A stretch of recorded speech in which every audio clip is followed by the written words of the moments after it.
Before we begin, let me know in the comments where you're watching from and what time it is for you right now. What follows is an examination of H.P. Lovecraft's entire mythology, its origins, its architecture, and the unsettling ideas that continue to shape modern horror. Viewers often arrive here with fragments, the image of a tentacled god, the name of a forbidden book, or a sense that Lovecraft's universe is larger than any single story. This documentary brings those fragments into focus. It traces how a struggling writer in the 1920s produced a body of work that behaves less like fiction and more like an evolving intellectual system, one that countless writers, artists, and scholars have expanded for almost a century. Our premise is simple. To understand the mythos, we must approach it as both literature and cultural artifact. That means treating each story as a node in a wider network, each invention as a response to the scientific and philosophical anxieties of its time, and each recurring symbol as a deliberate gesture towards something that resists full explanation. We will investigate origins, decode themes, examine major texts, and follow the mythology into film, games, and subcultures that keep reshaping it. Consider this carefully. By listening, you're already participating in a tradition that blurs scholarship and speculation. Lovecraft designed his universe to feel discovered rather than invented. That sensation of uncovering something that was supposedly always there is not a trick of atmosphere. It is the mechanism by which the mythos draws us in and refuses to let go. When examining the emergence of Lovecraft's mythology, we must begin with the cultural and intellectual atmosphere of the early 20th century, a period marked by discoveries that unsettled long-standing assumptions about humanity's place in the universe. The decades between 1900 and 1930 saw quantum physics, evolutionary theory, and early cosmology force new questions about scale, time, and the limits of human perception. Into this landscape stepped H.P. Lovecraft, a reclusive writer whose personal anxieties aligned uncannily with the era's broader uncertainties. He lived through the disillusionment that followed World War I, the collapse of Victorian confidence, and the rise of scientific worldviews that dissolved humanity's claim to centrality. In his letters, he repeatedly described his fiction as an attempt to express these intellectual tremors, casting them into stories where cosmic forces dwarf human ambition. Lovecraft's upbringing shaped the worldview that later crystallized into the mythos. Raised in Providence after the mental collapse and early death of his father, he inherited a sense of fragility that permeates his work. His mother's nervous instability, combined with the decline of the old Yankee elite to which he romantically clung, produced a tension between nostalgia and decay. This tension manifested not as mere Gothic mood, but as a philosophical orientation toward loss of cultural stability, loss of metaphysical certainty, and loss of humanity's presumed permanence.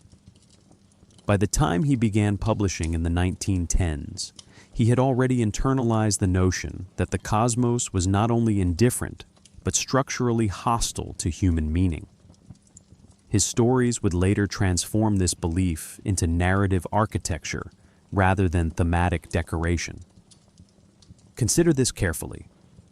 Lovecraft did not design a mythology in the traditional sense. He crafted fragments, ruined cities, lost races, cryptic deities that behaved like archaeological remnants rather than narrative foundations. He was drawn to the idea of a universe where knowledge accumulated in layers, not through revelation, but through scattered evidence that demanded scholarly reconstruction. This approach mirrored his fascination with antiquarian research, philology, and the pseudo-academic tone of 19th century occult literature. Instead of crafting a coherent pantheon, He embedded suggestive references across multiple stories, allowing readers to feel as though they were piecing together an underlying system. That sensation of discovery, supposedly accidental yet carefully engineered, became one of the mythos's defining mechanisms. Historical developments further shaped the creator intent behind these inventions. The discovery of galaxies beyond the Milky Way in the 1920s expanded the known universe to unimaginable scales. Einstein's theories dismantled the stability of Newtonian physics. Archaeological expeditions uncovered ancient civilizations, such as the 1922 excavation of Tutankhamun's tomb, renewing popular fascination with forgotten worlds. Lovecraft absorbed these developments and reinterpreted them as existential threats, not sources of triumph. His fiction does not celebrate new knowledge. It interrogates the cost of attaining it. In stories written during these years, scientific curiosity often becomes the catalyst for catastrophe, suggesting that humanity's epistemological ambitions outstrip its psychological capacity. Yet the creator intent behind the mythos was not purely philosophical. Lovecraft understood narrative strategy. He recognized that horror gains force when it appears grounded in external testimony, not imaginative invention. This insight led him to construct a narrative style that blended fictional scholarship with documentary tone. He quoted non-existent anthropologists, referenced imaginary manuscripts, and positioned his narrators as reluctant historians rather than protagonists. Through these methods, he implied a continuity of hidden history that stretched beyond the boundaries of any single story. We must pause here. This technique allowed him to achieve a rare effect, creating the impression of a mythology that predated its author, a body of lore he merely uncovered rather than created. Another aspect of his intent emerges when examining how he framed the human mind relative to cosmic truths. Lovecraft often described reason as a fragile instrument, adequate for daily life, but insufficient for grasping the universe's deeper structure. This idea reflects early 20th century psychological discourse, especially the work of Freud and the growing interest in the unconscious. Where Freud saw repressed memories and desires, Lovecraft saw evolutionary limitations, minds shaped by survival rather than comprehension. His characters do not go mad because they encounter monstrosities. They go mad because they glimpse principles that contradict the assumptions upon which consciousness depends. This shift from physical threat to epistemological rupture marked a turning point in horror literature. The final dimension of creator intent lies in Lovecraft's self-awareness regarding the porous boundaries of his invented world. He encouraged other writers, Robert E. Howard, Clark Ashton Smith, and others, to borrow, reinterpret, and expand his ideas. This collaborative openness suggests that he viewed the mythos less as a fixed system and more as an evolving cultural phenomenon. It also reveals a guiding principle. A mythology gains power when many hands contribute to it, when it resembles folklore rather than property. This insight anticipates the participatory culture that would later define the mythos's afterlife. This historical and psychological groundwork sets the stage for the next subsection, where we trace the cultural and philosophical antecedents that shaped the mythos long before Lovecraft gave it form. To understand how Lovecraft's mythology acquired its distinctive texture, we must look beyond his personal biography and examine the intellectual lineage that shaped his imagination. The mythos did not arise in isolation. It emerged from a convergence of cultural traditions, philosophical movements and literary experiments that preceded him by centuries. Each contributed a layer of influence, forming a composite framework that allowed Lovecraft to articulate an entirely new mode of horror. What distinguishes his contribution is not the invention of monstrous beings, but the reframing of humanity's metaphysical position. Earlier traditions questioned human virtue or destiny. Lovecraft questioned human relevance. One of the deepest antecedents lies in 19th century cosmic pessimism, especially the writings of Arthur Schopenhauer, who argued that existence was driven by a blind, impersonal force. Lovecraft found in this worldview a philosophical ally. Schopenhauer's rejection of teleology resonated with an era increasingly skeptical of divine order. When Friedrich Nietzsche later proclaimed the death of God in the 1880s, he did more than unsettle religious certainty. He opened the door to a universe without moral architecture. Lovecraft entered that door, but he followed a different path. Where Nietzsche sought human self-overcoming, Lovecraft emphasized human limitation. He transformed the post-religious cosmos into a space of radical indifference, a realm where meaning is not absent, but irrelevant. This shift forms one of the foundational philosophical threads behind the mythos. Yet philosophical pessimism alone cannot explain the mythos's atmospheric richness. Lovecraft was deeply influenced by earlier literary traditions that foregrounded mystery, antiquity, and the supernatural. Lord Dunsany's dreamlike pantheons demonstrated how invented mythologies could feel ancient through stylistic illusion rather than historical continuity.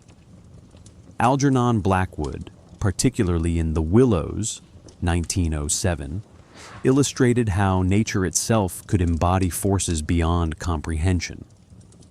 Arthur Machen introduced the idea that ancient survivals, entities older than humanity, might lurk beneath modern civilization. Lovecraft absorbed these influences and reinterpreted them through a scientific lens. Instead of supernaturalism, he proposed natural laws, so alien that they produced supernatural effects. This comparison reveals something crucial. His predecessors invoked mystery as atmosphere, while Lovecraft invoked mystery as ontology. The rise of modern science provided another essential ingredient. Between 1850 and 1920, evolutionary theory, paleontology, and astronomical research redefined humanity's origins and cosmic surroundings. Charles Darwin's On the Origin of Species, 1859, destabilized the belief that humans were uniquely designed. Geological discoveries suggested the Earth was far older than biblical chronologies allowed. By the 1910s, astronomical observations by Edwin Hubble showed that the Milky Way was only one galaxy among many. These scientific revelations reshaped cultural imagination. Lovecraft responded not by rejecting these findings, but by extending them to their most unsettling implications. If life evolved through indifferent processes, what prevented intelligence from arising elsewhere long before humanity existed? If time spans across billions of years, what ancient civilizations might predate recorded history? The mythos provided speculative answers framed as warnings rather than speculations. We must pause here, because this scientific influence reveals a deeper intellectual tension. Lovecraft wrote during a period when traditional religious frameworks were weakening, yet no stable scientific worldview had replaced them. Quantum mechanics was emerging in the 1920s, introducing uncertainty into the very structure of matter. Relativity had overturned classical assumptions about space and time. These developments produced a cultural liminality in which certainty became elusive. Lovecraft captured this uncertainty by constructing fictional systems where knowledge always destabilized the knower.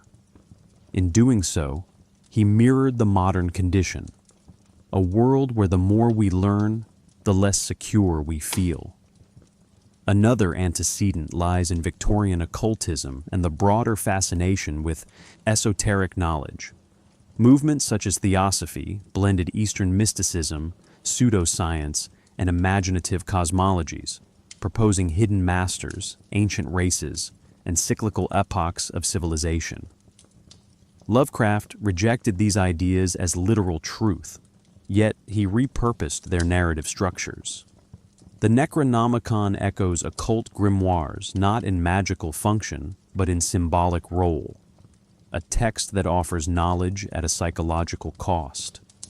The Necrotic manuscripts and other invented tomes recall the occult tradition of secret books whose contents threaten to collapse ordinary understanding.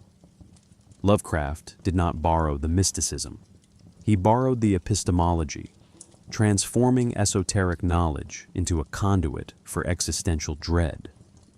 Archaeology also contributed significantly to the mythos' aesthetic vocabulary. The late 19th and early 20th centuries witnessed major excavations in Egypt, Mesopotamia, and Central America. Reports of buried temples, undeciphered scripts, and lost civilizations captivated the public imagination. Lovecraft absorbed these motifs and reinterpreted them through a lens of cosmic antiquity. Instead of human civilizations lost to time, he envisioned pre-human civilizations erased by forces beyond comprehension. Ancient ruins in his stories do not invite restoration. They warn against intrusion. This distinction marks a fundamental shift from archaeological romance to archaeological horror. Immigrant anxieties and racial pseudoscience prevalent in early 20th century America also shaped Lovecraft's mythic structures.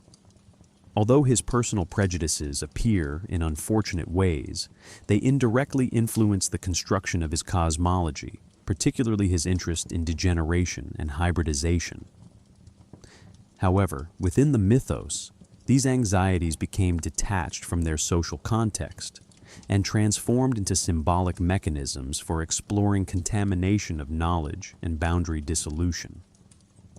In this sense, the mythology sublimated his fears, turning them into metaphors for epistemological instability rather than biological threat.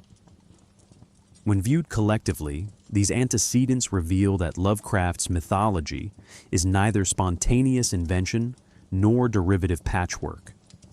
It is a synthesis of pessimistic philosophy, scientific upheaval, literary tradition, archaeological fascination, and cultural anxiety.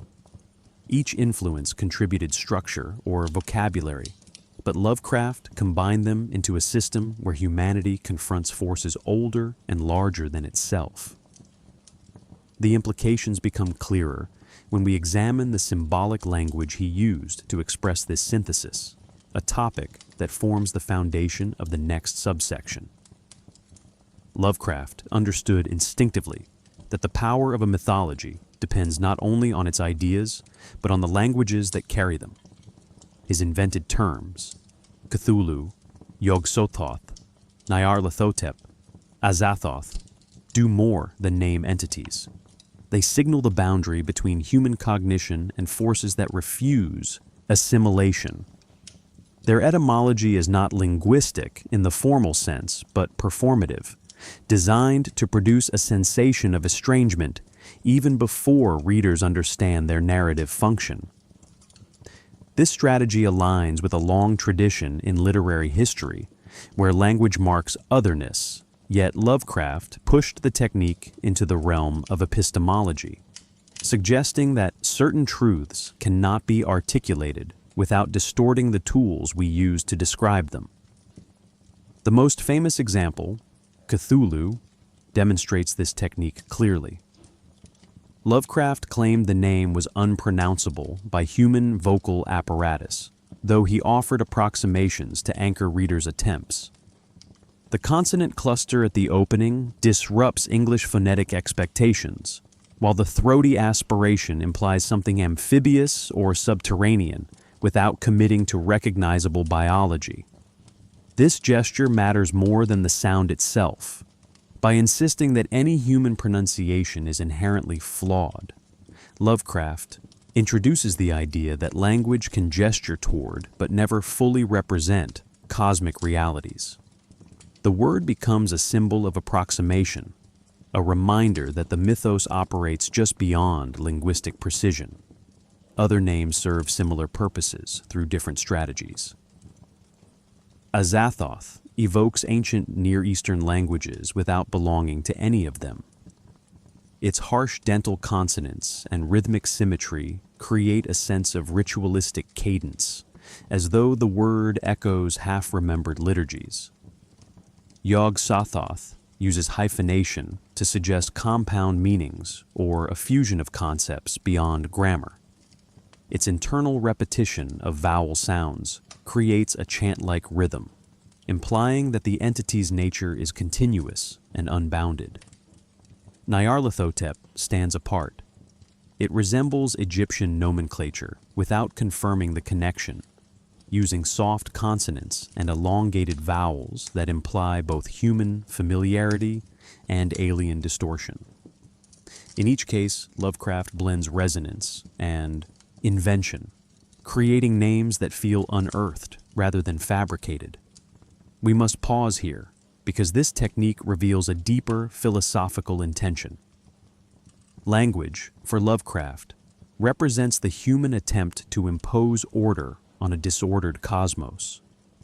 By pushing words to their structural limits, he shows how language breaks down when confronted with phenomena outside evolutionary experience. This breakdown becomes a central theme in the mythos.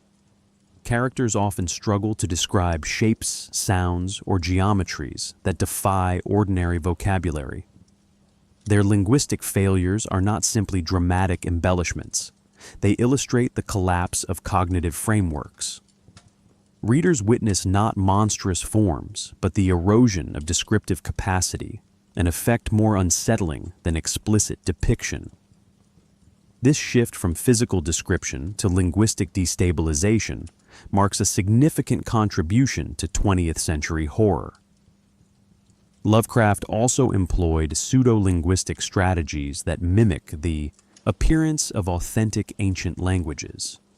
The Necronomicon, for instance, contains fragments of supposed Arabic phrasing, though linguistically inaccurate, which create the impression of a translation from corrupted sources.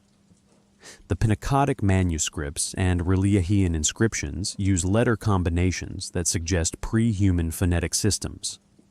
These forms resemble archaeological artifacts in textual form, implying that the languages, and by extension the civilizations, predate human linguistic categories. This approach parallels 19th century fascination with undeciphered scripts such as Linear A or Easter Island's Rongo Rongo. Where scholars struggled to extract meaning, Lovecraft found narrative opportunity. A script unreadable because its creators inhabited a cognitive domain incompatible with human thought. Another notable technique involves manipulating the relationship between naming and knowing. In most mythologies, to know the name of a being grants some degree of power or understanding. Lovecraft reverses this principle. Naming does not domesticate, it destabilizes. To speak the name of an outer god does not summon, but exposes the speaker to unbearable implications. This inversion transforms language into a vector of danger rather than comprehension. It also reinforces the idea that knowledge, especially linguistic knowledge, carries psychological risk. Consider how often in his fiction a character encounters a name before encountering the being itself. The word becomes an omen, an intellectual fissure through which the larger horror seeps. Lovecraft's symbolic language extends beyond individual names. He developed a vocabulary of terms: Cyclopean, non-Euclidean, eldritch, that signal conceptual categories rather than literal description. Cyclopean suggests immensity and ancient craftsmanship without specifying architectural details. Non-Euclidean indicates geometry that defies classical expectations, allowing readers to imagine structures that challenge spatial logic. Eldritch, though older than Lovecraft, becomes in his hands a marker of phenomena that are neither supernatural nor natural, but situated in a liminal category. These terms function as conceptual shortcuts, conveying complex implications through single words. They form a lexicon that defines the mythos as much as any narrative event. Comparisons help clarify how unusual this practice was. In Tolkien's Legendarium, languages such as Quenya and Sindarin possess structured grammar and cultural context. They build worlds. Lovecraft's linguistic creations dismantle worlds by undermining the assumption that language can stabilize reality. In earlier Gothic fiction, foreign tongues signal exoticism or ancient lineage.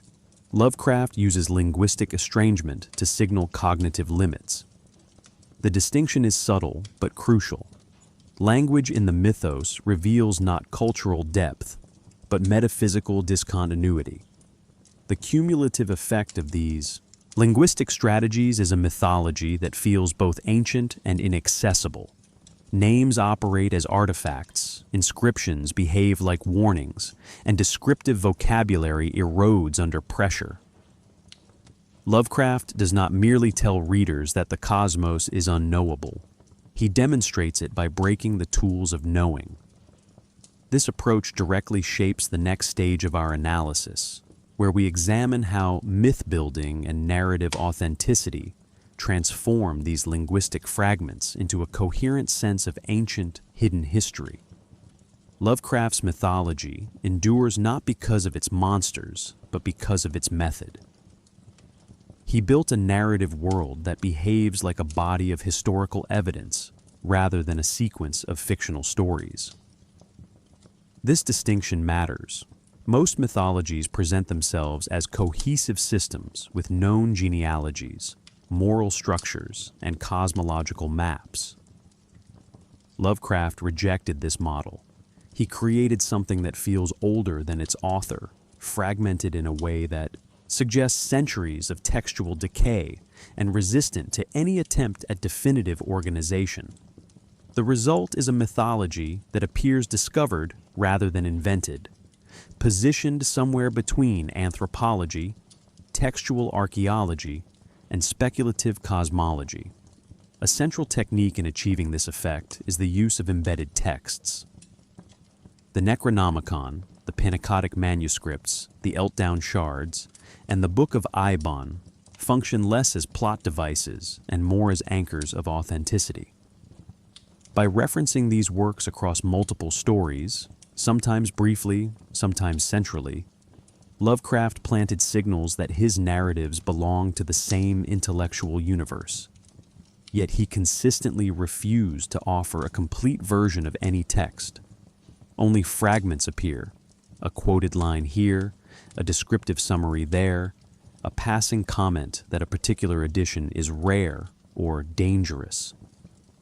This strategy mirrors the way actual ancient texts survive in partial form, shaped by centuries of loss and reinterpretation. The incompleteness becomes part of the mythology's authority. A fully revealed Necronomicon would feel like an invention. A partially glimpsed one feels like an artifact. Consider Lovecraft's use of geographic recurrence.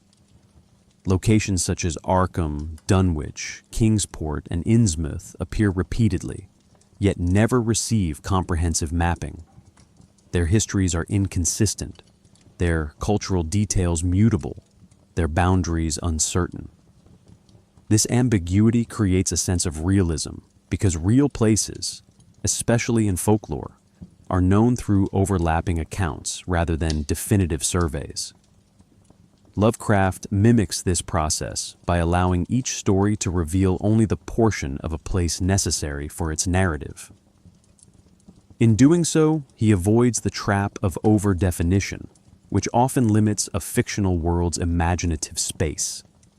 Instead, he maintains a dynamic tension between familiarity and mystery. A similar method appears in his use of scientific and historical references. Lovecraft often anchors his narratives with citations of real astronomical discoveries, legitimate archaeological methods, or recognizable academic disciplines. He does so sparingly, but with enough precision to create a credible intellectual frame. The narrator of The Call of Cthulhu describes anthropological studies, nautical reports, and psychological observations using the tone of an educated researcher. The narrator of At the Mountains of Madness presents his testimony as a scientific warning intended for a future expedition. These rhetorical choices allow Lovecraft to integrate fictional revelations into recognizable scholarly discourse. The effect is subtle but powerful. Readers enter a narrative mode where speculation feels like research. We must pause here because this strategy reveals the most important dimension of Lovecraft's myth-building: decentralization. Unlike mythographers who construct systematic pantheons, Lovecraft built a mythology with no authoritative center. No single text explains the cosmos. No character possesses complete knowledge. No story resolves the foundational mysteries. Instead, each narrative introduces new information that complicates what came before. Dagon gestures toward ancient sea deities. The shadow out of time reframes human history through time-displaced consciousness. The Whisperer in Darkness introduces extraterrestrial communication networks. These stories do not consolidate. They proliferate. Their contradictions create a sense of organic development, as though the mythology evolved across centuries of competing interpretations. This decentralization also allowed later writers to contribute without disrupting structural integrity. When Robert E. Howard incorporated mythos elements into his adventure fiction, or when Clark Ashton Smith introduced his own cosmic entities, the mythology expanded naturally because it was never fixed to begin with. Lovecraft understood this potential and encouraged it. In letters, he advised fellow writers to treat the mythos as a set of tools rather than a doctrine. This openness transformed the mythology into a collaborative tradition, more akin to folklore than proprietary invention. It also explains why the mythos has remained adaptable across decades of reinterpretation. Its boundaries were designed to remain porous. Another aspect of narrative authenticity emerges through chronological layering. Lovecraft constructed his universe across multiple temporal scales. Some entities originate in prehistoric epochs, older than terrestrial life. Others belong to human antiquity, interacting with early civilizations through cult practices or architectural remnants. Still others remain dormant in the present, awaiting astronomical alignments or the dissolution of human resistance. These temporal strata allow the mythos to operate simultaneously as ancient history, modern threat, and speculative future. The technique draws from geological thinking, which was transforming public understanding during Lovecraft's lifetime. Deep time became not only a scientific concept, but a narrative structure. Language and perspective further reinforce authenticity.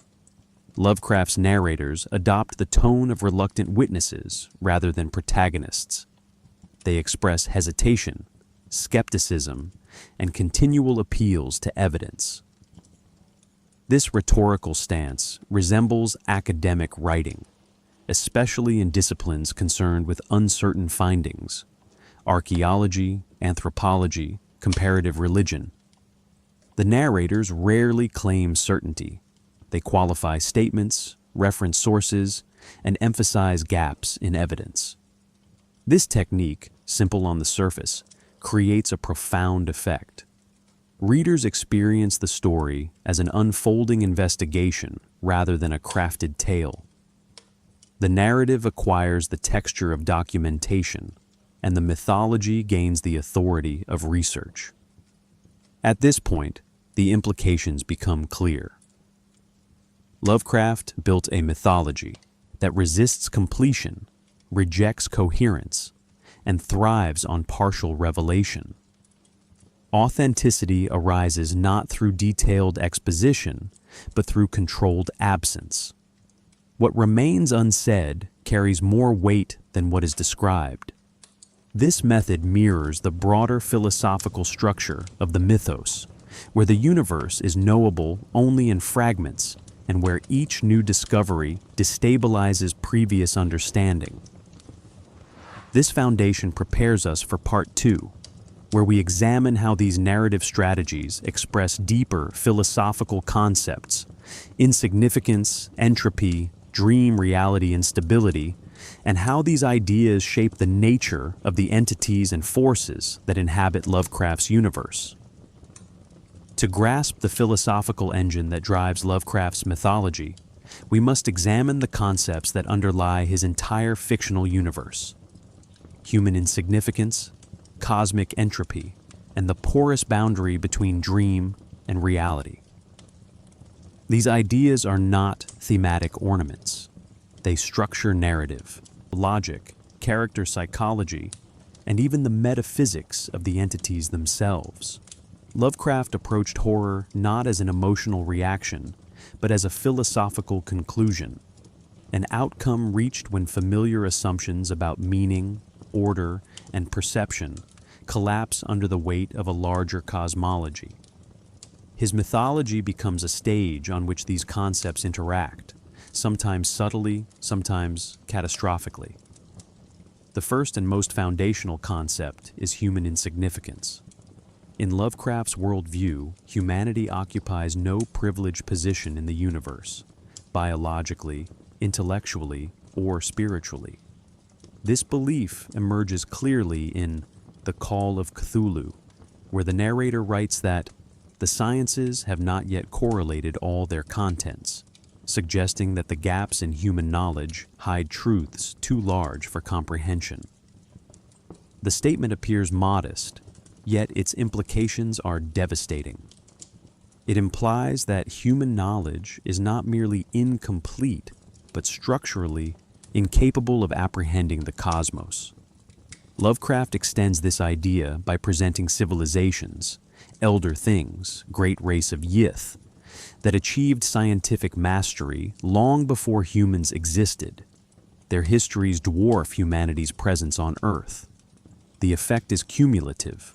Readers encounter a universe where humanity is neither central nor recent, a species that arrived late and will leave no lasting mark.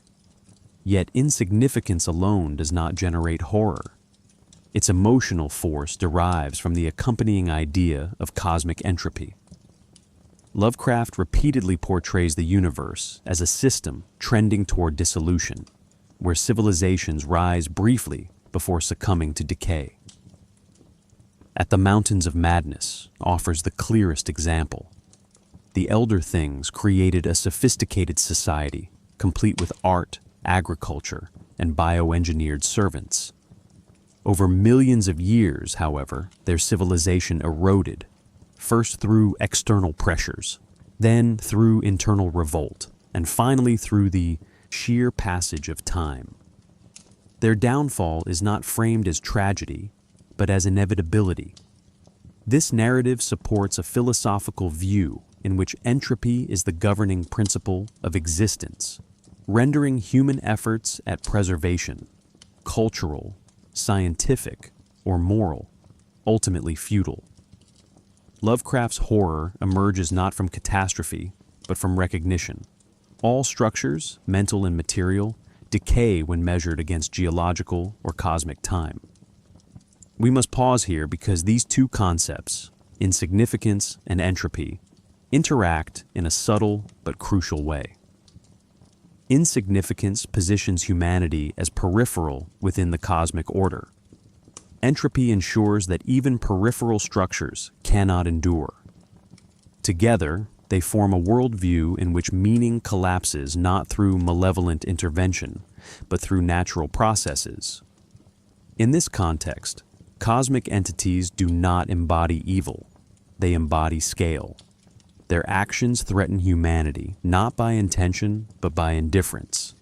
This posture distinguishes Lovecraft from earlier traditions of supernatural horror, where entities act with purpose. His mythos replaces intention with cosmic physics. The third core concept, the instability of the dream-reality boundary, complicates the previous two by introducing an epistemological dimension. Lovecraft frequently used dreams as both narrative devices and philosophical metaphors. In The Dream Quest of Unknown Kadath, the protagonist traverses landscapes shaped by both subconscious memory and ancient cosmic influence, suggesting that dreams function as portals to parallel ontological domains. More importantly, Lovecraft uses dreams to illustrate the limits of perception. When Randolph Carter dreams of Kadath, he is not entering fantasy. He is accessing dimensions normally concealed. In this worldview, dreams reveal that consciousness is tuned to a narrow band of reality, and anything beyond that band destabilizes cognition. The dream-reality dynamic also appears in Lovecraft's more grounded tales. In The Shadow Out of Time, the protagonist's dreams initially seem psychological, but later prove to be genuine records of his mind being displaced across millennia. This revelation collapses the presumed boundary between subjective experience and cosmic event.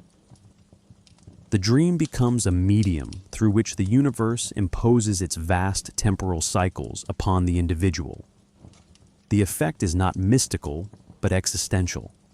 If dreams can access deep time, then the mind is not a stable refuge from cosmic forces.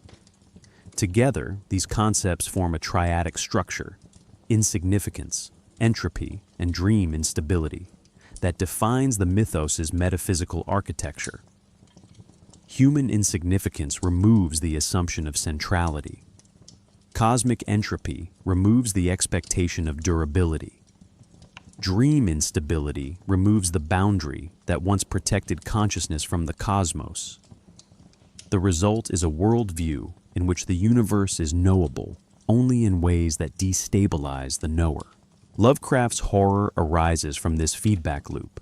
The more one understands, the less coherent the world becomes. Consider how these concepts appear across his works.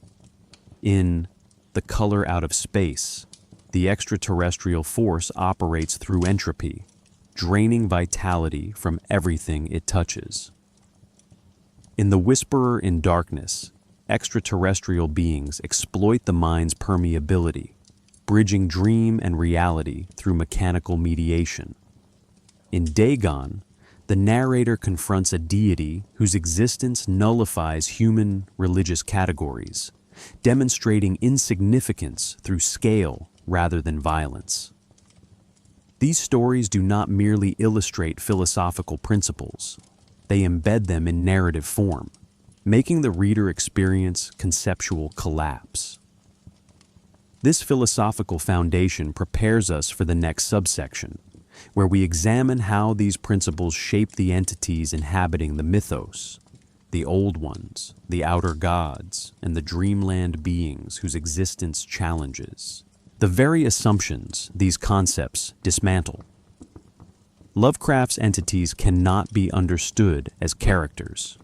They function as philosophical instruments, embodiments of scale, indifference, and temporal dislocation. To analyze them, we must resist the temptation to read them as gods in the traditional sense. They do not reward devotion, punish transgression, or represent moral categories. Instead, they reveal the inadequacy of human interpretive frameworks. Each entity exposes a different limitation: perception, language, biology, or time. Their diversity is not ornamental. It expresses the structure of the cosmos itself. The outer gods form the most abstract category. Azathoth, the blind idiot god, occupies the center not of theology, but of cosmology. Lovecraft describes him as a seething nuclear chaos around which everything revolves, accompanied by the mindless piping of demonic flutes. This description is symbolic rather than literal.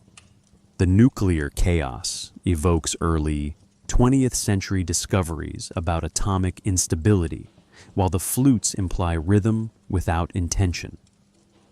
Azathoth represents a universe governed by forces that lack consciousness, yet determine existence.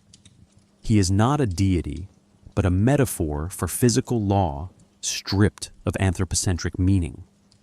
Consider this carefully.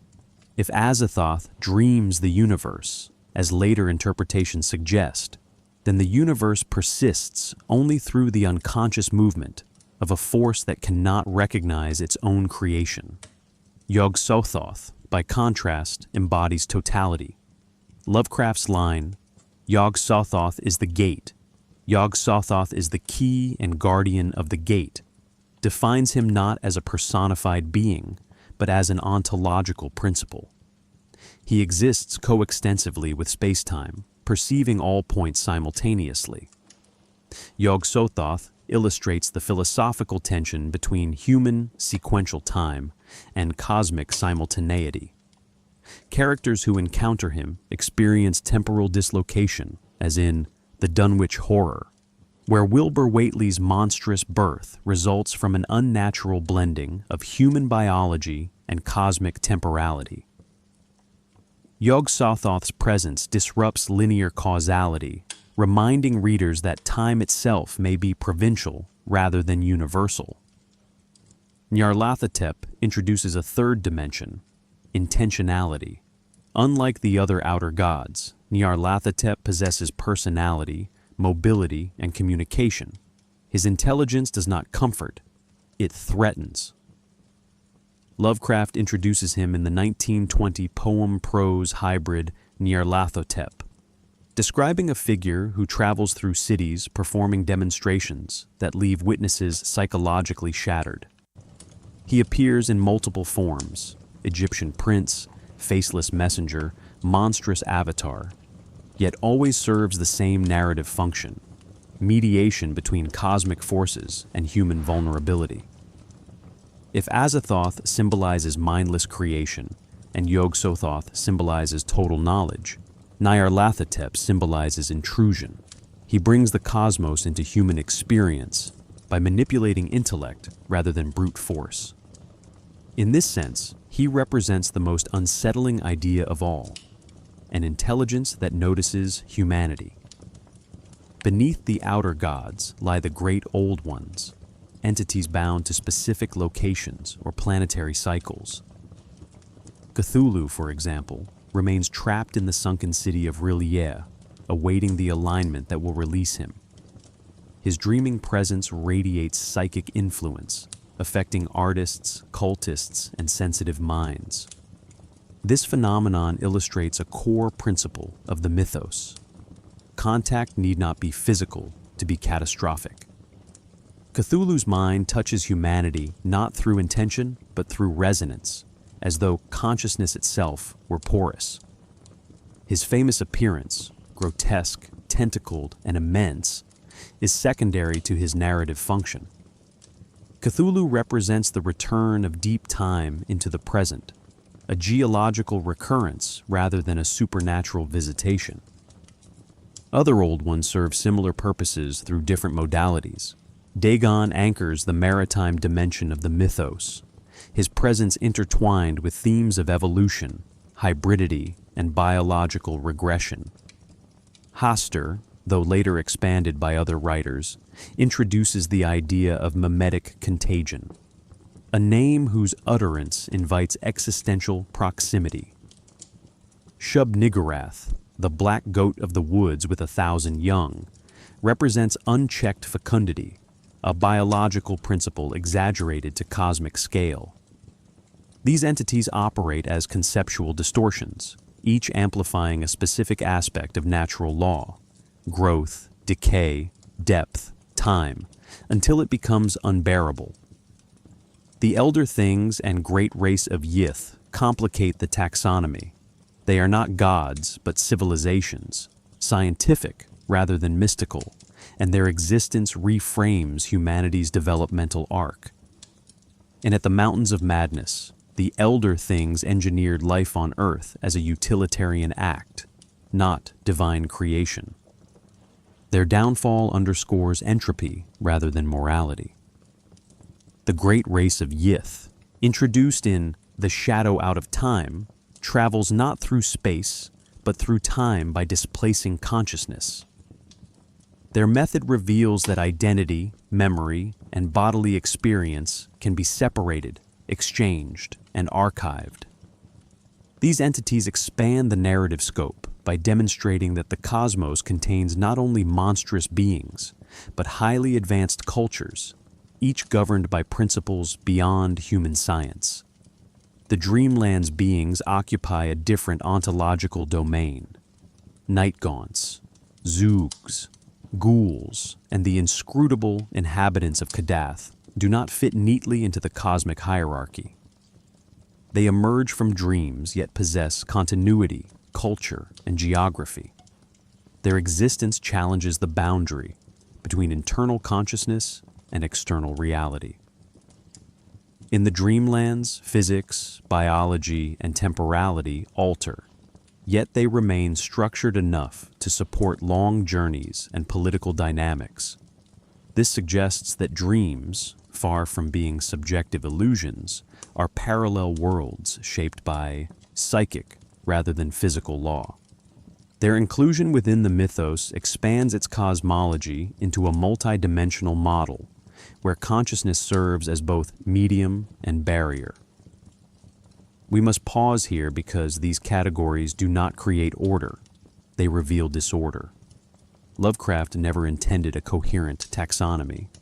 The entities contradict each other, overlap, and evade stable classification. This structural ambiguity reinforces the philosophical premise that human systems, linguistic, scientific, theological, cannot fully articulate cosmic realities. When modern readers attempt to map the mythos as though it were a pantheon, they inadvertently replicate the narrative's central tragedy: the desire to impose structure on a universe that will not accommodate it. These entities therefore function not as mythic figures, but as conceptual provocations. They embody scale, entropy, cognition, and temporal distortion. Their interactions with humanity expose the fragility of perception and the limits of biological evolution. As we move to the next subsection, we will examine what happens when humans attempt direct engagement with these forces, and why madness becomes less a reaction than a structural inevitability. Humanity does not encounter Lovecraft's entities through battle, negotiation, or worship in any traditional sense. Instead, interaction occurs through exposure to artifacts, to environments, to ideas, and occasionally to the entities themselves. What marks these encounters is not physical destruction, but cognitive rupture. Lovecraft consistently frames the human mind as an evolutionary instrument built for survival within narrow sensory limits, not for comprehending the true structure of reality. When characters breach those limits, madness emerges not as pathology, but as consequence. In this sense, madness functions as the mythos equivalent of gravitational collapse, an inevitable structural failure when pressure exceeds capacity. One of the clearest illustrations appears in The Call of Cthulhu, where the narrator's investigation leads not to confrontation, but to the recognition that the most merciful thing in the world is the inability of the human mind to correlate all its contents. The line is not hyperbole. It summarizes Lovecraft's central psychological mechanism. The narrator does not witness Cthulhu directly for most of the story. Instead, he encounters fragments, a bas-relief sculpture, cult testimonies, seismic data, and newspaper clippings. The horror accumulates not from spectacle, but from the realization that these fragments align in ways that undermine his worldview. The mind's attempt to assemble meaning becomes the site of terror. Madness arises because the act of correlation exceeds the mind's structural design. This cumulative exposure also appears in The Shadow over Innsmouth, though through biological rather than intellectual means. The narrator discovers that the inhabitants' grotesque features result from interbreeding with aquatic entities. His revulsion transforms into dread when he realizes his own ancestry links him to the same lineage. Madness here does not stem from witnessing monstrosity, but from recognizing identity.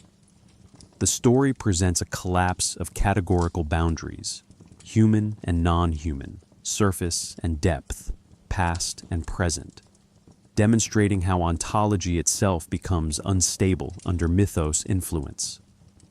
The final twist, in which the narrator anticipates joining the deep ones, reveals that acceptance can be as destabilizing as denial.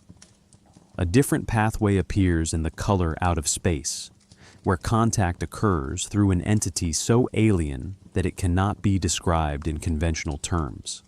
Its effects manifest through decay, discoloration, and the breakdown of organic life.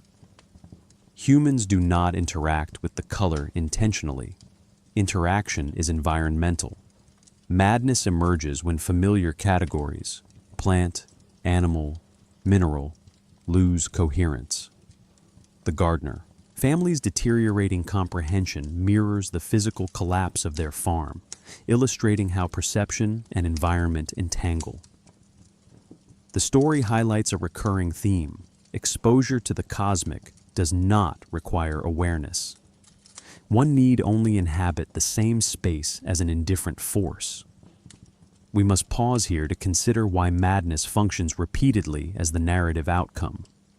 Traditional Gothic fiction uses madness to signal moral transgression, guilt, or supernatural curse. Lovecraft reframes madness as epistemological incompatibility. When Henry Akeley in The Whisperer in Darkness communicates with extraterrestrial beings, his initial fascination transforms into paranoia because his conceptual framework cannot accommodate the entity's technological and anatomical nature. When the narrator later discovers Akeley's emptied skin arranged in a chair, the revelation is not merely grotesque. It confirms that human embodiment offers no defense against extranormal manipulation. Madness, in this case, is the only available response when trust in sensory certainty dissolves. In The Shadow. Out of time, madness originates from temporal displacement. The protagonist's consciousness is exchanged with that of a Yithian scientist, causing him to live decades in an alien body while his own acts autonomously on Earth. When his memories return, they destabilize his identity. His madness is not irrational, but hyper-rational. He knows too much. This inversion reveals an important philosophical layer. Madness in Lovecraft is not the loss of reason, but the recognition of truth's reason cannot integrate. Knowledge corrodes stability because stability depends on ignorance of cosmic structures. These examples establish a pattern. Human interaction with cosmic forces generates madness because each entity exposes a different cognitive vulnerability. Cthulhu reveals perceptual insignificance. The deep ones reveal biological permeability. The color reveals environmental fragility. The Yithians reveal temporal instability. The Mygo reveal anatomical manipulability. Madness becomes a diagnostic tool, indicating where human conceptual boundaries fail. Yet Lovecraft complicates this dynamic by occasionally suggesting that madness offers a form of clarity. Randolph Carter's dream journeys reveal landscapes inaccessible to waking consciousness, implying that insanity may open perceptual gates. This does not romanticize madness, it reframes it. In the mythos, sanity is not truth, but limitation. Madness is not error, but overload. The mind fractures because it encounters a cosmos incompatible with its design. A rhetorical question emerges. Is madness, in Lovecraft's universe, a symptom or a defense? The texts offer no definitive answer, but the ambiguity reinforces the mythology's philosophical depth. If madness protects the mind from deeper perception, then insanity becomes the final barrier against cosmic intrusion. If madness results from accidental revelation, then sanity is merely ignorance waiting to fail. This interplay of exposure, vulnerability, and collapse leads naturally to the next subsection, where we examine how forbidden knowledge itself operates, how texts, artifacts, and revelations precipitate epistemic breakdown long before physical contact occurs. Forbidden knowledge in Lovecraft's mythology is never merely the acquisition of facts. It is the encounter with truths that rupture the frameworks through which the mind interprets reality. When characters open a manuscript, decode an inscription, or glimpse a geometry that defies Euclidean logic, the danger lies not in the content alone, but in the cognitive consequences that follow. Knowledge becomes corrosive because it exposes the inadequacy of the human perceptual apparatus. This dynamic, where understanding is indistinguishable from unraveling, forms one of the most philosophically potent structures in the entire mythos. To comprehend is to collapse, and the collapse itself becomes a narrative engine. The classic example is the Necronomicon, attributed within the fiction to Abdul al-Hazred, whose writings supposedly contain revelations about cosmic entities, pre-human civilizations, and the true structure of space-time. What matters is not whether the book's content could be applied practically, it rarely can, but that the act of reading destabilizes identity. Characters who consult it do not gain power, they lose coherence. Their language falters, their memories distort, and their relation to the world becomes tenuous. The Necronomicon is a device through which Lovecraft dramatizes the idea that some forms of knowledge exceed the mind's ability to incorporate them safely. The book does not kill. It enlarges the horizon of comprehension until the mind breaks against it. This mechanism reflects a broader philosophical implication. Human cognition evolved to navigate predictable environments, not to grapple with ontological truths. When Lovecraft's narrators encounter evidence contradicting their assumptions, non-linear time, infinite dimensions, alien biology, they experience not terror in the conventional sense, but epistemic vertigo, a sensation that the world has become too large, too complex, or too contradictory for the mind to organize. Madness in the mythos is less a medical condition than a structural failure, a collapse of the narrative function that holds consciousness together. Consider The Call of Cthulhu, where Inspector Legrasse and Francis Thurston piece together disparate clues, cult testimonies, ancient idols, dream reports, meteorological anomalies. None of these fragments is dangerous in isolation. The danger emerges when the fragments are assembled into a pattern suggesting that humanity's existence is incidental. The terror lies not in the discovery itself, but in the dawning recognition that the universe's logic is alien to human expectation. Knowledge arrives as a puzzle with no solution, a pattern whose completion reveals the insignificance of the observer. Lovecraft uses fragmentation in diaries, newspaper clippings, testimonies, to mimic the process by which forbidden knowledge destabilizes perception. Readers experience the same interpretive tension as the characters, piecing together partial data, sensing a shape that cannot be fully articulated. The structure forces the audience into complicity. To understand the story is to undergo the same epistemic pressures that torment its protagonists.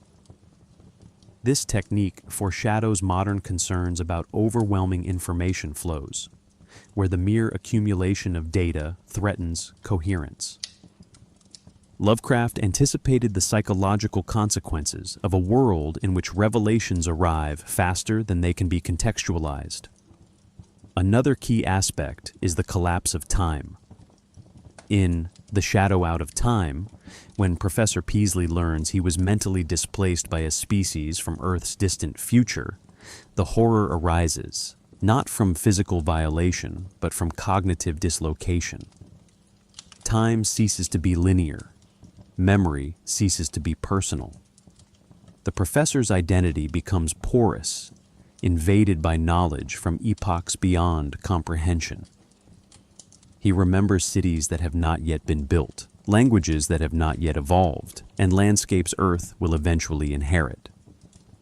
The forbidden knowledge is not a secret, but the recognition that human experience occupies only a thin slice of a temporal continuum, so vast it mocks personal significance. Similarly, in At the Mountains of Madness, geological and biological evidence reveals that life on Earth did not originate in a divine plan or natural evolution, but through alien experimentation. Here, forbidden knowledge functions as a reversal. Human beings are not the culmination of anything. They are a byproduct. The implication shatters metaphysical assumptions about purpose, agency, and uniqueness. Readers feel the psychological weight of discovering that the story of humanity has been misinterpreted from the beginning. Forbidden knowledge also destabilizes moral frameworks. If the universe contains beings whose motives are incomprehensible, then concepts like good and evil become parochial constructs. This is why Lovecraft's entities rarely behave with malice. They act according to principles beyond ethics. For characters attempting to interpret events morally, this mismatch produces further collapse. Meaning becomes slippery, and the mind, deprived of familiar interpretive anchors, spirals into confusion. The horror arises from the recognition that moral intuitions are evolutionary conveniences, not cosmic truths. Modern readers recognize these anxieties in contemporary discourse. Advances in artificial intelligence, astrophysics, quantum mechanics, and biotechnology continually force confrontations with knowledge that challenges intuitive understanding. The more we learn about the universe, the less central humanity appears. In this way, forbidden knowledge becomes a metaphor for intellectual progress, revelation as destabilization, discovery as disorientation. The final implication remains deliberately unresolved. Lovecraft never suggests that ignorance is safer, nor that knowledge is inherently destructive. Instead, he presents a world in which seeking the truth is both noble and ruinous. The danger lies not in the knowledge itself, but in the mind that receives it, fragile, finite, and desperate for patterns in a cosmos that may contain none. The mythos leaves us suspended between curiosity and fear, confronting an unanswered question. What happens when the desire to know surpasses the capacity to understand? To understand how Lovecraft's mythology cohered into what we now call the mythos, we must examine its earliest narrative seeds, stories that precede the formal terminology yet already contain the conceptual DNA that later works expand. These early appearances do not present a unified cosmology. Instead, they behave like archaeological layers, fragments of imagery, hints of deep time, and suggestions of forces older than humanity.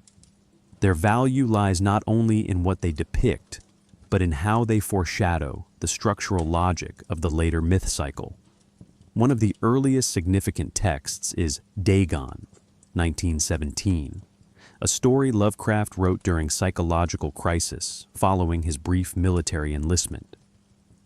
The narrator's account of a colossal figure rising from a newly exposed oceanic plateau marks the first articulation of what will become a central mythos motif: the sea as an archive of primordial history. When he describes the creature, it lumbered slobberingly into sight and groped about with its paws. The phrasing is crude compared to Lovecraft's later style, yet the thematic implications are unmistakable. The creature's emergence dramatizes geological instability, connecting human experience to tectonic and cosmic processes. The story contributes no explicit names or mythic genealogy, but it introduces the idea that certain truths lie dormant until environmental changes reveal them. The Nameless City, 1921, expands this temporal scope.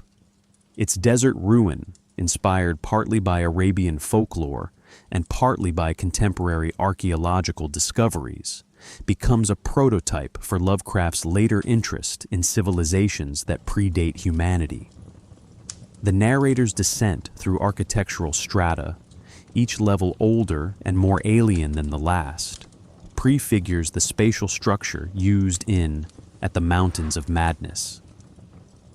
The pivotal moment occurs when he peers through a window into a lower chamber and sees a procession of crawling things in the dead of night, creatures whose reptilian features suggest evolutionary divergence rather than supernatural origin.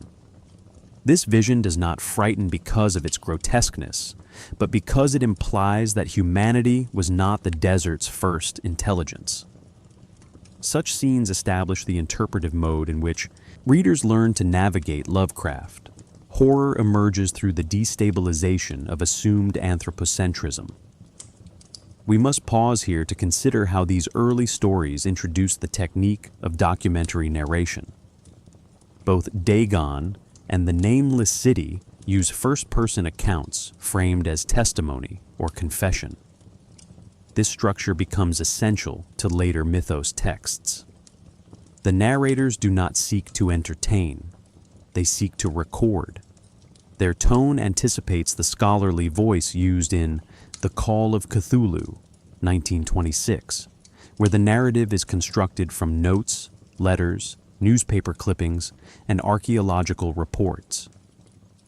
This story marks the first mature articulation of Lovecraft's fragmented epistemology. Its famous line, "The sciences, each straining in its own direction, have hitherto harmed us little," reveals a world view where knowledge does not consolidate but fractures understanding. The story embodies the mythos principle that truth exists only as an unstable assemblage of incomplete data. The Call of Cthulhu also introduces intertextual resonance. It references earlier stories without naming them directly. The bas-relief sculpture recalls carvings in Dagon. The cult's belief in ancient sea deities echoes the amphibious hints found in The Nameless City. Even the structural motif of global synchronicity, dreams shared by artists across continents, prefigures the dream communication later explored in The Shadow Out of Time. These connections were not planned as mythology, yet they create a network of recurring implications. Modern readers perceive coherence because the stories share philosophical scaffolding, not because Lovecraft mapped a systematic lineage. Another early foundational text is The Festival, 1923. Set in the fictional town of Kingsport, it depicts a ritual involving a descent into subterranean caverns where the phantoms of deep time merge with the living. This story introduces two critical ideas: multi-generational cult continuity and the permeability between the mundane world and ancient cosmic rites. Its imagery, hooded figures, ancient manuscripts, unnatural ceremonies, anticipates later depictions of the esoteric order of Dagon in The Shadow over Innsmouth. More importantly, the narrator's alienation hints at a theme Lovecraft returns to repeatedly: the possibility that a protagonist is unknowingly connected to the very forces he fears. These early works accumulate into a pattern. Lovecraft begins with isolated encounters, an oceanic plateau, a desert ruin, a ritual chamber, yet each encounter gestures toward a larger ontology. The stories do not explain, they imply. Their power lies in the gaps between them, gaps later filled by stories such as The Whisperer in Darkness, The Dunwich Horror, and At the Mountains of Madness. Intertext connections develop organically, derived from overlapping motifs rather than explicit continuity. This method mirrors how real mythologies evolve through reinterpretation, accretion, and communal reimagining. This evolutionary process leads naturally into the next subsection, where we analyze the Call of Cthulhu as the first fully realized mythos text, its structure, its narrative strategy, and its role in defining the cosmological boundaries of the entire mythology. When scholars attempt to identify the moment Lovecraft's scattered ideas crystallized into a coherent mythology, they return to the Call of Cthulhu, 1926. The story does not merely introduce an iconic entity, it establishes a narrative method, an epistemological structure, and a philosophical stance that define the mythos. It is here that Lovecraft perfects the documentary style hinted at in earlier works, constructing a narrative through fragments, notes, testimonies, police reports, archaeological findings, that collectively reveal more than any single witness can understand. The story's power lies in its architecture. The EA say truth appears only in the gaps between documents, a pattern that mirrors the incompleteness inherent in human knowledge. The story begins with the death of Professor George Gamble Angel, an authority on ancient languages. His nephew, acting as executor, discovers a collection of papers describing a mysterious bas-relief sculpture depicting an octopus-dragon man hybrid. This artifact becomes the story's first anchor, both narratively and symbolically. Lovecraft uses it to link disparate cultural expressions, Pacific Island chants, Arctic dreams, Louisiana cult rituals, suggesting a global phenomenon that defies anthropological categorization. The nephew notes that the sculptor, Henry Wilcox, describes dream visions of vast stone cities and a voice calling from under the sea. The dreams function as psychological ruptures, revealing a consciousness receptive to transmissions beyond spatial and temporal limits. We must pause here because the sculpture introduces a recurring mechanism in Lovecraft's work: the artifact as conduit. It does not explain, it destabilizes. Its presence signals that the protagonist has stumbled into a chain of events far older than his own narrative. The design's non-human geometry, a geometry that was all wrong, prefigures the non-Euclidean principles later explored in At the Mountains of Madness. Thus, the artifact connects past and future texts, demonstrating how Lovecraft retroactively constructs coherence across his stories. The second major section recounts Inspector Legrasse's raid on a New Orleans swamp cult in 1907. The idol seized during the raid resembles Wilcox's sculpture, confirming an intercontinental shared symbol. Legrasse's interrogation of the cultists produces one of the story's most famous lines. In his house at R'lyeh, dead Cthulhu waits dreaming. This utterance serves multiple narrative functions. It introduces the idea of dormancy, implying that cosmic forces need not act to exert influence. It also introduces the dream horror principle, the notion that psychic resonance connects humans to entities they have never encountered. The fact that these cultists share imagery with distant Nordic dreamers reinforces the idea that consciousness can be infiltrated by forces outside human sensory channels. The third section, describing the 1925 Cthulhu event in the South Pacific, marks the narrative's pivot from implication to revelation. Sailors aboard the Emma encounter the risen city of R'lyeh after an earthquake alters the ocean floor. Lovecraft details the city with deliberate ambiguity. The geometry was not that of our world, and angles behave inconsistently depending on the observer's perspective. These descriptions emphasize cognitive failure rather than monstrous spectacle. The sailors do not confront Cthulhu immediately. They confront architecture that refuses to obey natural law. When Cthulhu finally emerges, his appearance is described in partial observations. A surged up from the depths, a gelatinous green immensity, never granting readers a stable image. His physical form matters less than the fact that his presence collapses sanity and causality. One sailor dies from fright, another is flattened. The survivors flee without comprehension. A key narrative detail occurs when the ship briefly destroys Cthulhu by ramming him, only for his form to reconstitute instantly.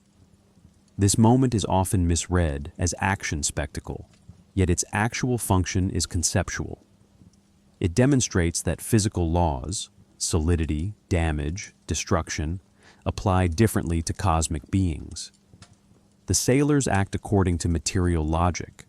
Cthulhu responds according to metaphysical logic. This mismatch reinforces the story's broader theme. Humans inhabit a narrow slice of reality, and anything beyond that slice appears impossible. Another important narrative strategy emerges through the protagonist's growing anxiety as he realizes the fragments he has collected form a coherent pattern. The nephew confesses that each new document connected with lines of significance his mind resisted. His dread does not stem from external threat, but from epistemological collapse. He realizes that learning the truth places him in danger, because knowledge itself links him to cosmic forces. This dynamic anticipates later stories such as The Shadow Out of Time, where understanding becomes a form of exposure. We must also consider how the Call of Cthulhu formalizes intertext connections. R'lyeh's sinking city echoes the submerged ruins glimpsed in Dagon, while the cultists' chants prefigure the hybrid populations of the Shadow over Innsmouth. The dream communication motif anticipates Randolph Carter's experiences in the Dreamlands and the temporal displacements in The Shadow Out of Time. Lovecraft did not construct this network intentionally at first. Yet, the Call of Cthulhu, retroactively, becomes the central node. Its structure can absorb earlier texts and radiate outward into new interpretations. Perhaps the story's most significant philosophical contribution is its final insight, that humanity exists during a brief period of cosmic calm. Cosmic forces will awaken eventually, not through malice but through cyclic inevitability. We live on a placid island of ignorance, the narrator writes, and it was not meant that we should voyage far. This line encapsulates the mythos worldview. Ignorance is not failure, it is insulation. Knowledge is not power, it is vulnerability. As we move into the next subsection, we examine at the Mountains of Madness, the other major pillar of Lovecraft's mythological architecture, one that shifts the focus from oceanic dread to deep-time scientific horror, expanding the mythos from isolated encounters into full cosmic anthropology. If the Call of Cthulhu establishes the mythos as a system governed by psychic intrusion, and Submerged Gods at the Mountains of Madness, 1931, expands the cosmology into deep-time anthropology. The novella reframes horror as the product of scientific discovery, demonstrating how the pursuit of knowledge leads not to mastery, but to destabilization. Its narrative structure resembles a field report rather than a conventional tale, and this documentary tone is essential. It transforms cosmic history into empirical evidence, forcing readers to confront the implications as scientific rather than supernatural. The story is, in many respects, Lovecraft's most ambitious attempt to imagine a universe where humanity is a late and irrelevant arrival within an immense evolutionary continuum. The narrative follows a 1930 Antarctic expedition led by scientists from Miskatonic University. Their initial goal, collecting geological samples, reflects a broader cultural moment. During the early 20th century, polar exploration symbolized the outer limit of human knowledge.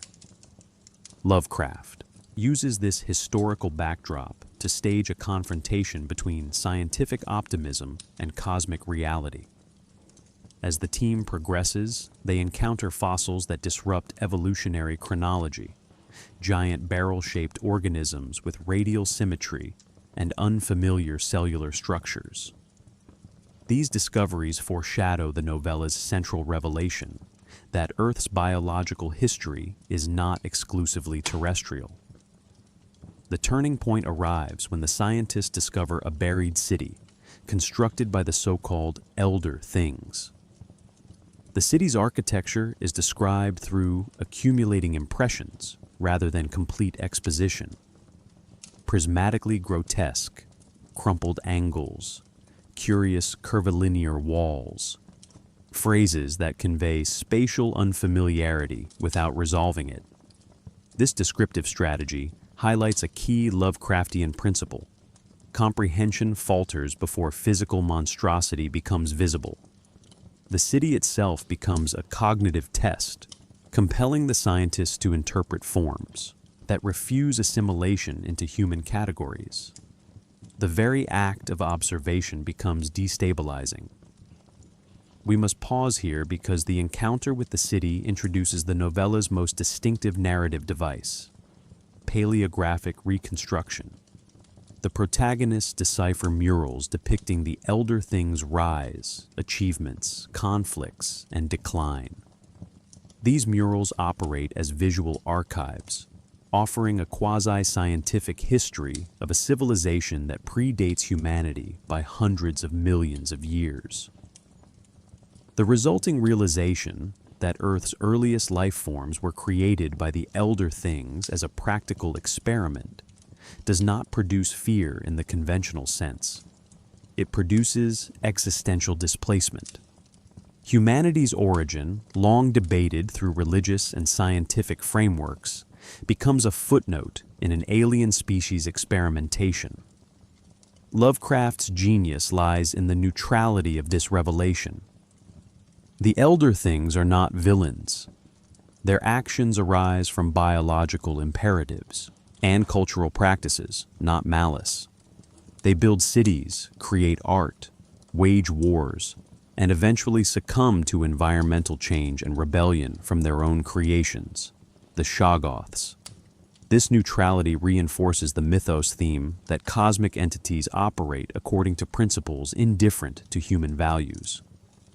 By granting the Elder Things a full history, achievements and failures alike, Lovecraft forces readers to recognize a non-human civilization as the true protagonist of Earth's deep past. The Shoggoths themselves illustrate another essential concept: the instability of creation. Engineered as labor organisms capable of reshaping form, they eventually rebel, demonstrating that biological mastery is not permanent. Their amorphous nature becomes symbolic of the entropy underlying all civilizations. When the humans encounter a surviving Shoggoth, its mimicry of past commands, Tekeli-li, presents a profound psychological shock. The utterance conflates memory, biology, and autonomy, suggesting that evolutionary structures can outlast their creators while retaining echoes of lost authority. This moment embodies one of the novella's philosophical insights. History persists through unintended channels, often distorted and dangerous. The flight from the Shoggoth marks the novella's climax, yet Lovecraft frames it as an anti-climax in human terms. The true horror has already been revealed: humanity's insignificance within cosmic chronology. The protagonists escape physically, but intellectually they cannot. Their return to civilization carries the burden of knowledge that they cannot share without risking further expeditions. This aligns the novella with the mythos tradition in which survival is not victory. It is a deferred reckoning. Intertextual connections deepen the novella's impact. The Elder Things timeline intersects with motifs from The Shadow Out of Time, where the great race of Yith documents various planetary civilizations. The Shoggoth's evolutionary adaptability anticipates the biological anomalies in The Color Out of Space. The Antarctic setting echoes the non-Euclidean descriptions of Rulia, suggesting that alien geometries recur across planetary environments. Through these links, At the Mountains of Madness retroactively integrates earlier stories, strengthening the mythos's coherence by expanding its temporal and ecological scope.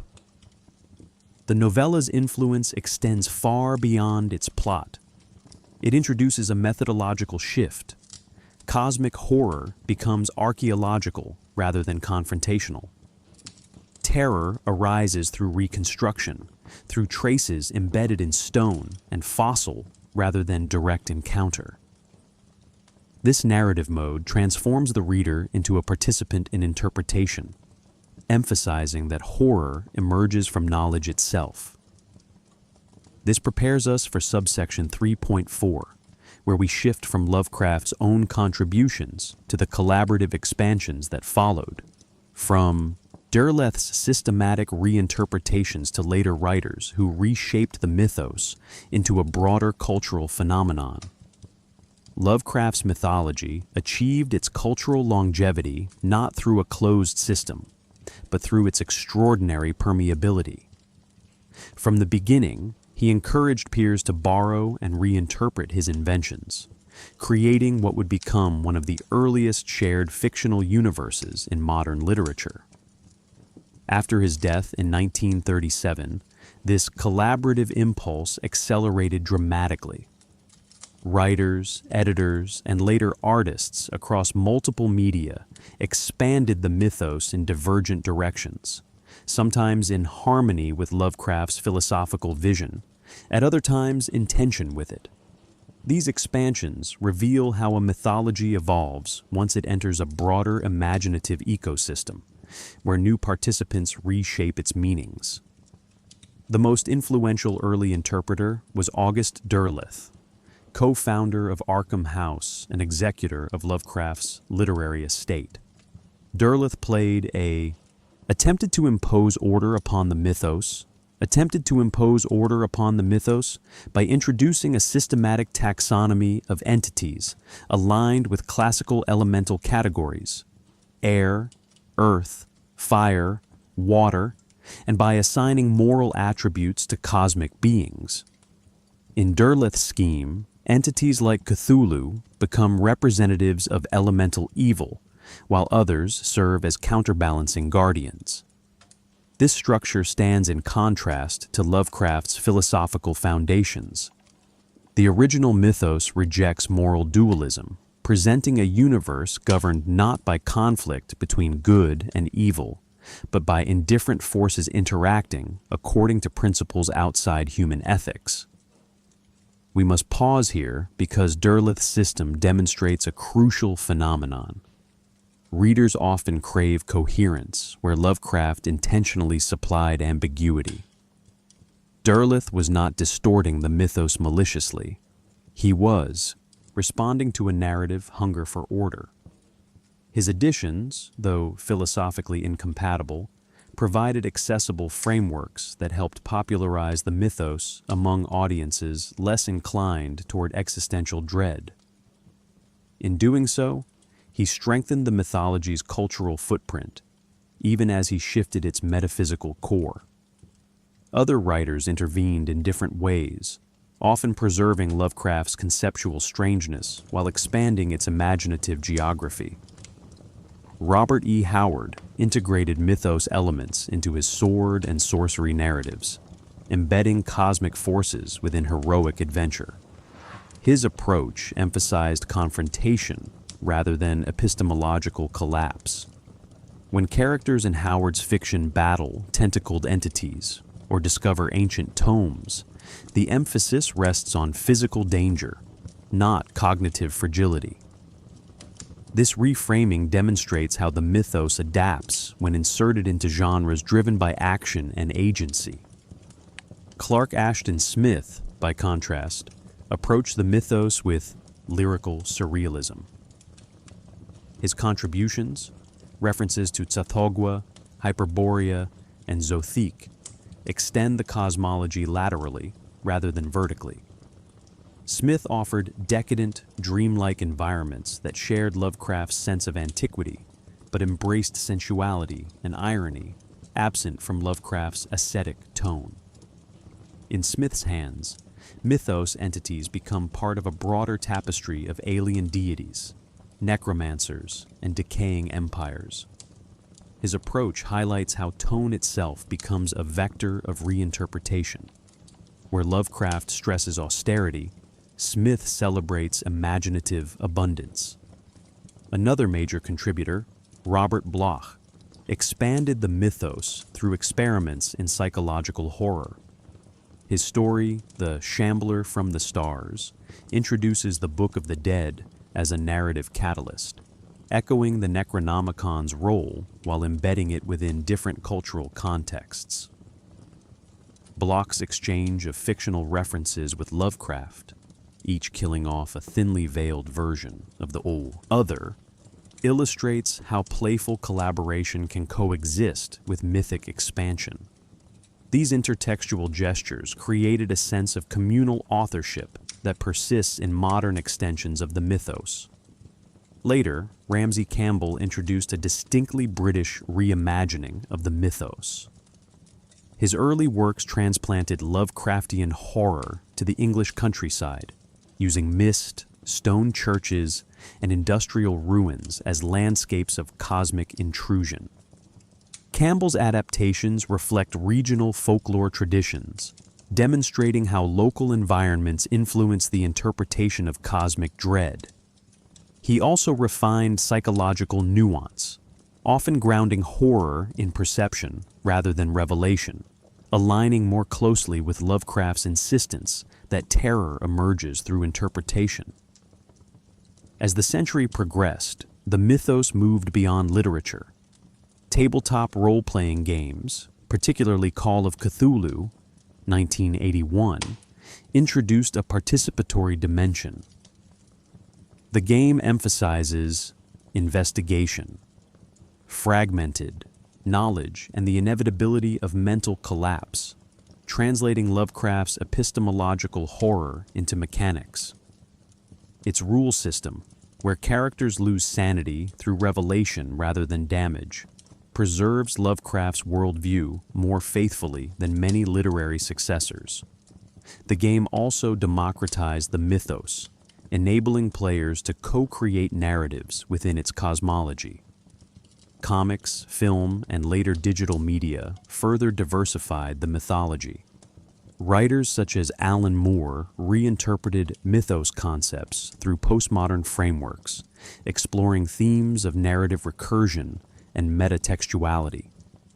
Filmmakers drew on Lovecraftian imagery, non-Euclidean structures, ancient ruins, apocalyptic cults.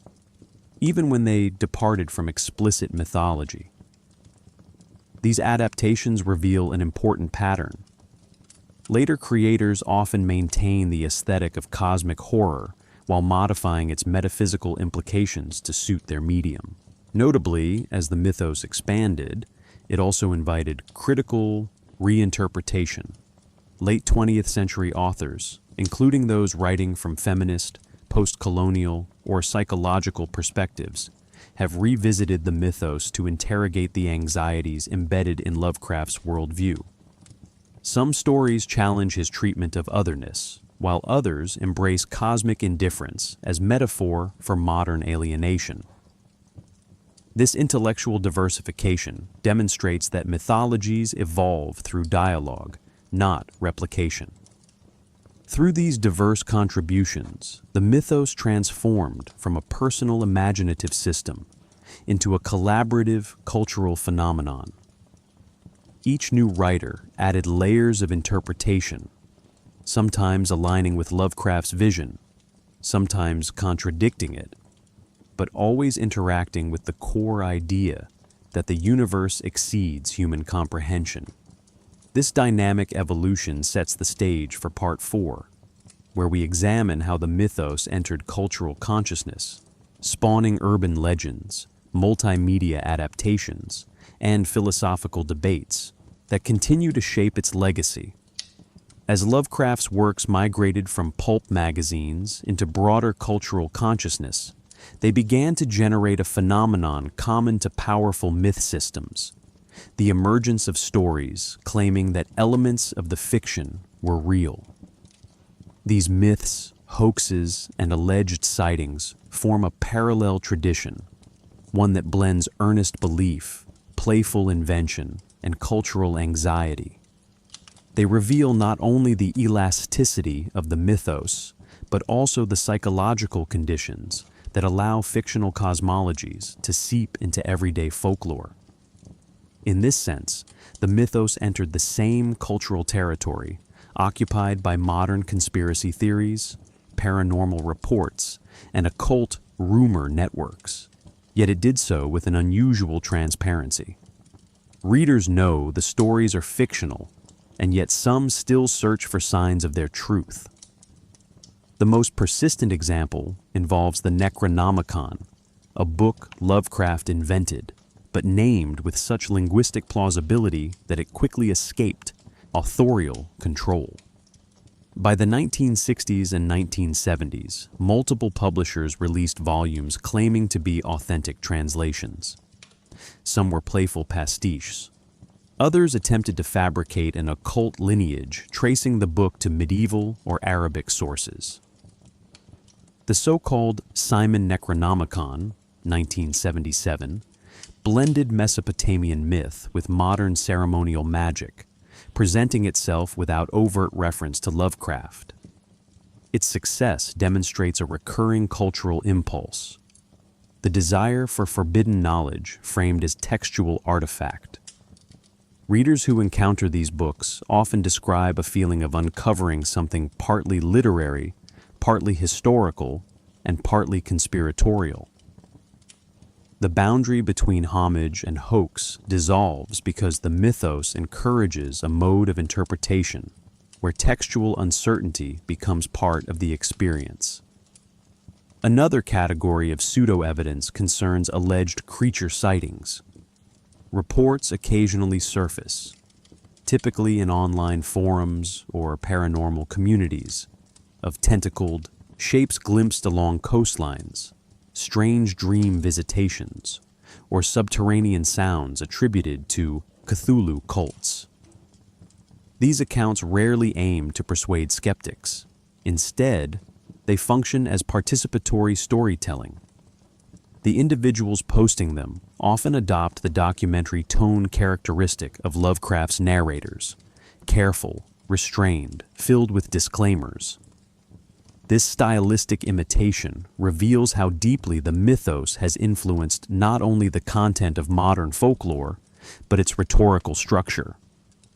When a user writes that, "I don't claim to believe what I saw, but the angles didn't align," The phrasing echoes Lovecraft's descriptions of non-Euclidean geometry, while also replicating his performative skepticism.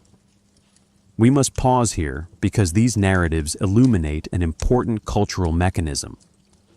Lovecraft's mythology does not invite belief in the literal existence of Cthulhu or Yog-Sothoth. It invites belief in the instability of reality. Many modern hoaxes or sightings play with this instability, positioning themselves not as factual assertions, but as liminal possibilities. They inhabit the space between fiction and speculation, exploiting a cultural atmosphere shaped by scientific uncertainty, digital misinformation, and collective fascination with the unknown. In a world where deep-sea ecosystems remain partially unexplored and astronomical discoveries continually expand the observable universe, the mythos offers a symbolic vocabulary for expressing anxiety about what lies beyond current knowledge. The mythos also intersected with occult subcultures, particularly in the mid-20th century, when practitioners of ceremonial magic began incorporating Lovecraftian names into their rituals. Groups inspired by chaos magic in the 1980s adopted entities like Nyarlathotep as archetypal forces rather than literal beings. These adaptations reveal a functional approach to the mythos. Symbols gain power not through ontological truth, but through psychological resonance. The more alien a symbol, the more effectively it destabilizes habitual thought patterns.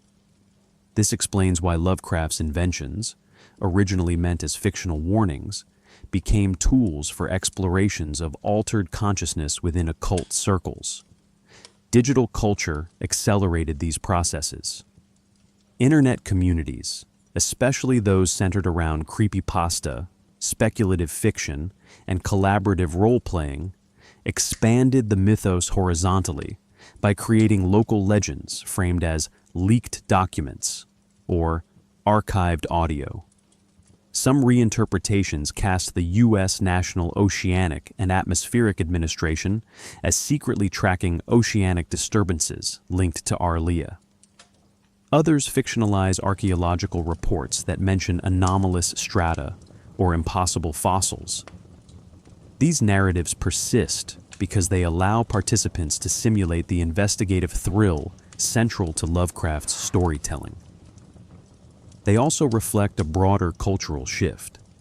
As information landscapes become more fragmented, the appeal of a mythology built on partial data increases. Why does the mythos lend itself so readily to urban legends and hoaxes? One reason lies in Lovecraft's structural choices. His stories rely on fragmented testimony, contradictory sources, and incomplete revelations. These features mirror the way rumors evolve in real social environments, through partial accounts, ambiguous evidence, and interpretive leaps. Another reason lies in the universality of the anxieties the mythos expresses: fear of the ocean's depth, fear of ancient ruins, fear of cosmic scale, fear of losing control over perception. Urban legends act as containers for these fears, giving them narrative shape without resolving them. The persistence of these myths also reflects a modern desire for participation. Readers no longer consume the mythos as static text. They extend it through personal anecdotes, fabricated documents, symbolic rituals, and digital folklore. Someone reports a dream too vivid to someone reports a dream too vivid to explain. Or when an online forum debates whether a mysterious sonar reading indicates something massive stirring, they are not asserting fact, but engaging in myth-making. The implications remain open-ended. As long as the world retains spaces of uncertainty, dark oceans, uncharted caverns, unexplained signals, the mythos will find fertile ground in which to germinate new legends.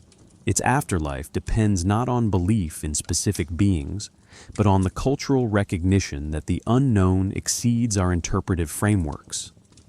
Urban legends, hoaxes, and sightings do not validate Lovecraft's fiction. They reveal why it endures. When Lovecraft wrote about impossible geometries and unseeable horrors, he assumed they could never be visualized. He believed their power depended on the reader's imaginative limits rather than explicit depiction. Yet as the 20th century progressed, filmmakers, game designers, and musicians repeatedly attempted the impossible to translate cosmic dread into sensory experience. Their efforts reveal not only the elasticity of the mythos, but also the deeper cultural desire to confront, visually, audibly, interactively, the very things Lovecraft claimed could not be shown. In this sense, adaptations across media become experiments in representing the unrepresentable, each bending form and technique to approximate the texture of cosmic horror. Cinema approached Lovecraft cautiously. Early adaptations such as the Dunwich Horror relied on psychedelic color design rather than monstrous spectacle, unconsciously demonstrating Lovecraft's point. When budget and technology fail to capture the indescribable, atmosphere becomes the primary tool. Later films like Reanimator embraced the opposite strategy: splatter, exaggeration, black comedy, transforming Lovecraft's clinical dread into something grotesquely physical. These films endure not because they faithfully recreate the mythos, but because they expose the challenge inherent in adaptation. Fidelity to tone, not plot, becomes the metric of success. Other filmmakers adopt indirect influence rather than literal adaptation. John Carpenter's In the Mouth of Madness depicts reality collapsing under narrative contagion, echoing Lovecraft's theme that stories themselves can erode sanity. The film never invokes Cthulhu or Arkham, yet viewers immediately recognize the conceptual lineage. Likewise, Guillermo del Toro's long-desired adaptation of At the Mountains of Madness, still unrealized, remains a symbol of the struggle between cosmic ambiguity and Hollywood's demand for narrative clarity. Studios fear that the story's bleakness and lack of catharsis would confuse mass audiences, demonstrating once again how Lovecraft's worldview resists conventional storytelling structures. Interactive media, however, proved more compatible with the mythos. Tabletop role-playing, especially the famous Call of Cthulhu, approaches Lovecraft not as a narrative to retell, but as a system of perception.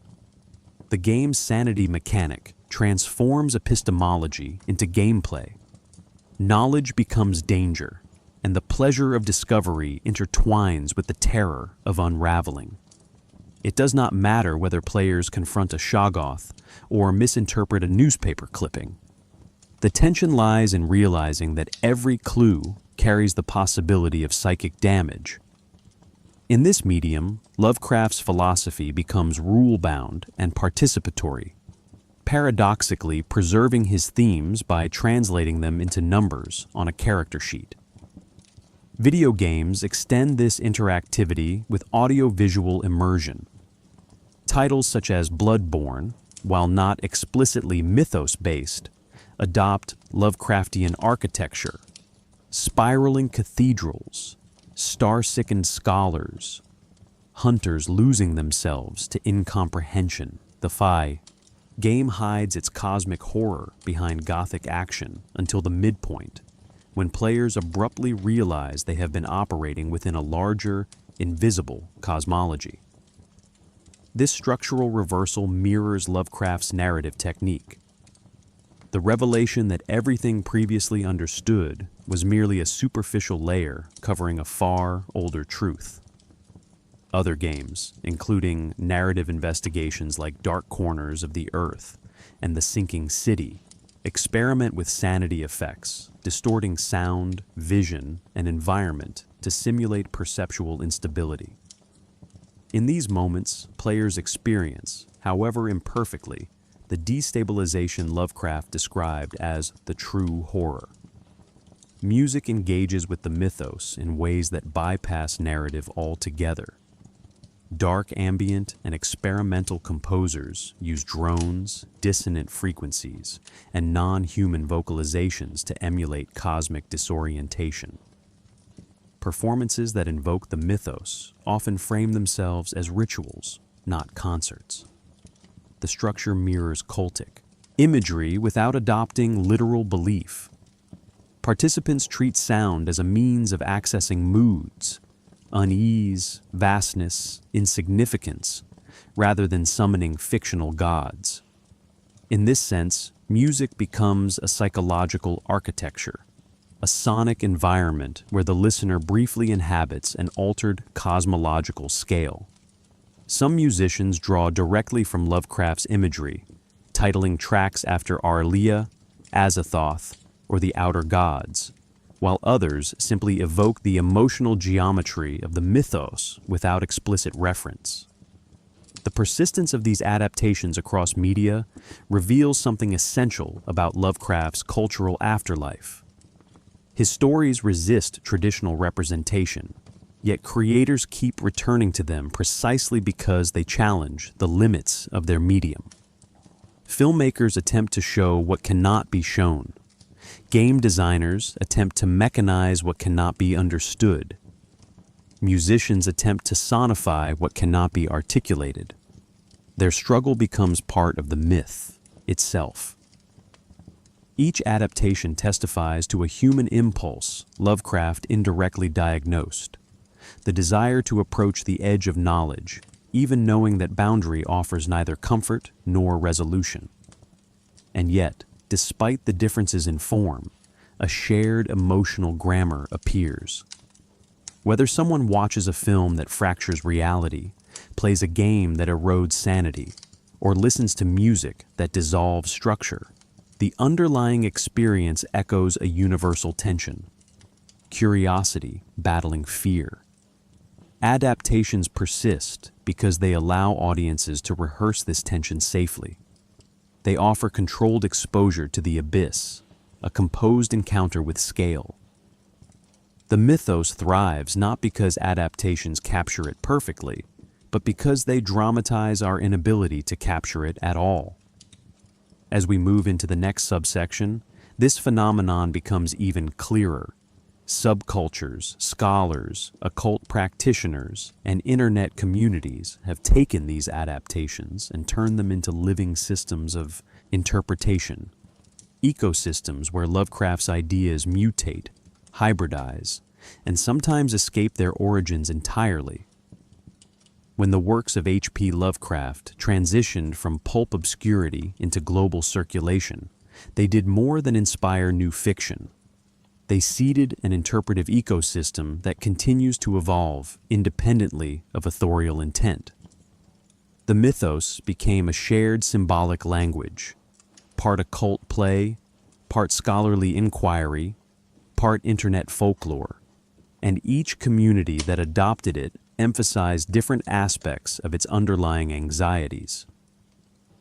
What emerges is not a single coherent afterlife, but a constellation of appropriations, each reframing cosmic horror in ways that reflect the cultural moment of the people engaging with it.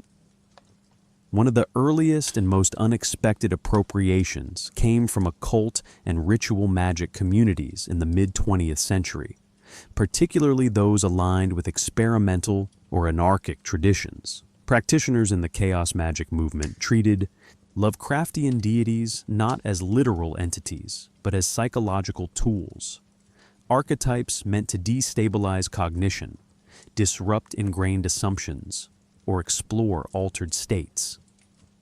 In this environment, Nyarlathotep becomes a metaphor for intrusive intelligence, and Azathoth represents the mind's attempt to conceptualize randomness. Rituals performed in the name of the mythos are less about belief than about symbolic provocation. By invoking beings that were never meant to be worshipped, practitioners stage a deliberate confrontation with the limits of meaning.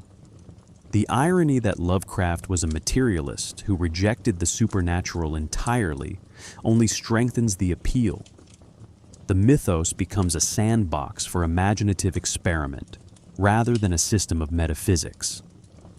Parallel to these occult engagements, academic fields began treating the mythos as a legitimate object of cultural study. Literary scholars examined Lovecraft's narrative architecture, identifying patterns, frame, narratives, textual fragmentation, unreliable witnesses that aligned with modernist experimentation. Philosophers such as Eugene Thacker later argued that Lovecraft articulated a unique mode of thinking, the unhuman, a perspective in which human categories collapse under the weight of cosmic scale. In classrooms, the mythos appears in discussions of existentialism, epistemology, modernist anxiety, and even environmental philosophy. The emphasis often falls on how Lovecraft externalized psychological dread through cosmological structures, transforming internal fear into external monstrosity. Academic interest persists because the mythos provides a framework for articulating the tension between scientific expansion and human limitation. Anthropological and sociological approaches extend this inquiry into the realm of fandom itself. Researchers studying participatory cultures note that mythos communities function like decentralized myth-making tribes. The stories do not remain static. Fans shape them through wikis, collaborative fiction, live streams, and shared aesthetic codes, tentacles, sigils, black and green color palettes. These practices create what some scholars call participatory horror, where meaning emerges collectively rather than through a single authoritative text. In this sense, the mythos operates like modern folklore, an evolving narrative system transmitted through creative recombination rather than oral tradition. On the internet, the mythos found a particularly fertile habitat. Image boards, early forums, and later Reddit communities transformed Lovecraftian concepts into flexible narrative templates.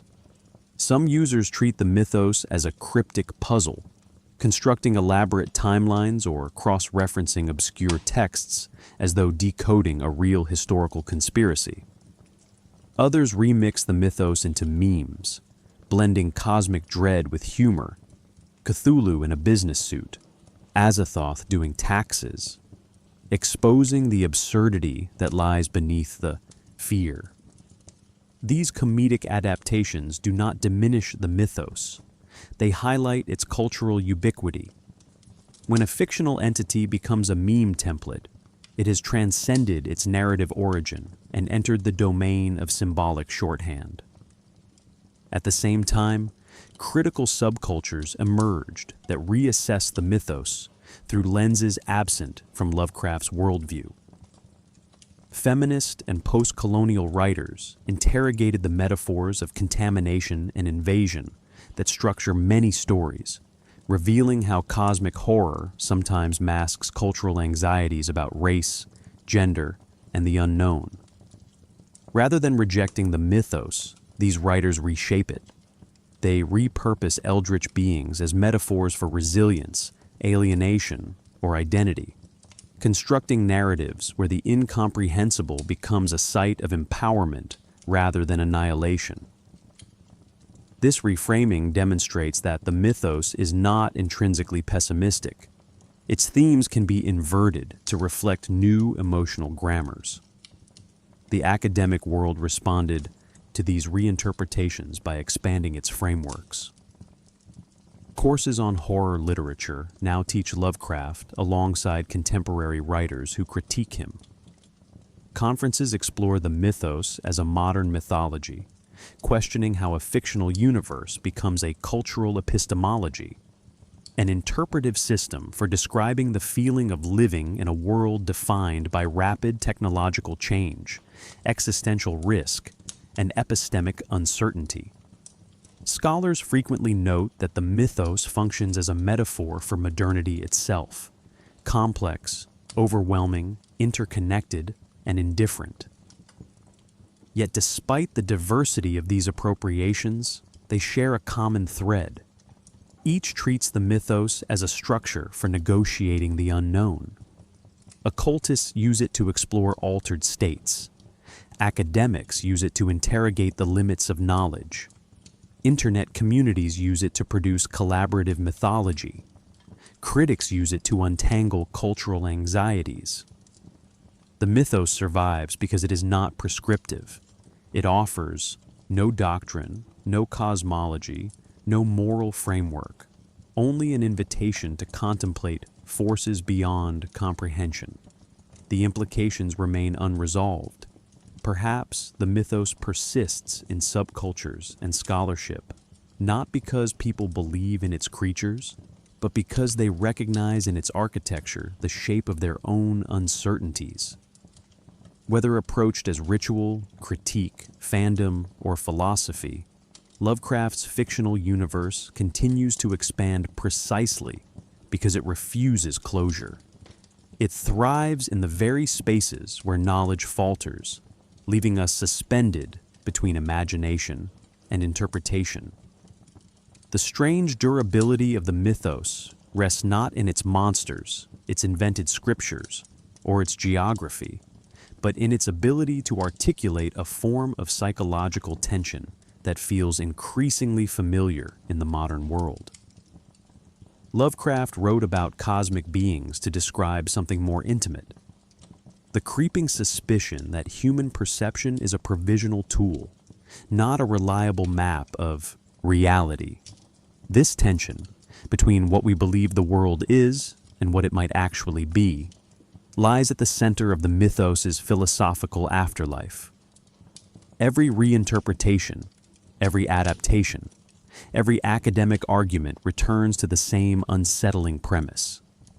Consciousness evolved for survival, not truth, and the universe may be structured in ways that exceed our cognitive horizon. One of the most enduring implications concerns intelligence as a source of horror. Many fear cosmic entities, not because they are violent, but because they are conscious. Intelligence without empathy, without human limits, without recognizable intention, becomes its own form of threat. This idea resonates today with modern anxieties about artificial intelligence, algorithmic opacity, and non-human systems that make decisions at scales or speeds we cannot fully audit. Lovecraft did not anticipate these technologies, but his conceptual framework, an intelligence so alien it destabilizes, comprehension remains remarkably applicable. The terror comes not from destruction, but from the recognition that understanding itself may be impossible. Closely related is the mythos's fixation on epistemic instability. Characters in Lovecraft's stories rarely die violently. They encounter information that fractures identity. This dynamic mirrors contemporary fears surrounding misinformation, surveillance, deepfakes, and the erosion of shared reality. When individuals today describe feeling overwhelmed by contradictory sources or destabilized by the rapid evolution of scientific knowledge, they echo a psychological state Lovecraft dramatized through cosmic revelation. Too much information arriving too quickly for the mind to metabolize. The mythos becomes a metaphor for information overload, casting the universe as a data field too vast for a human nervous system to parse safely. Another important implication concerns the fragility of meaning. For many readers, the horror is not that the universe is hostile, but that it might be indifferent. The loss of cosmic purpose, once the domain of philosophy, now appears in ecological discourse, astrophysics, psychology, and even economics. as scientific discoveries continually expand the universe while shrinking humanity's relative significance, the mythos offers a symbolic vocabulary for grappling with existential vertigo. It communicates a sensation increasingly common in modern life, the feeling of living inside a system that does not acknowledge your presence. Yet the mythos also explores the danger of interpretation itself. Lovecraft's narrators often misread events, project their fears, or succumb to cognitive biases long before supernatural forces intervene. This structure aligns with theories in cognitive psychology, which emphasize that perception is an active construction shaped by prior assumptions. The deeper philosophical implication is that madness, within the mythos and beyond it, may stem from the mind confronting the limits of its own interpretive machinery. It is not the universe that breaks the observer, but the observer who breaks against the universe's indifference.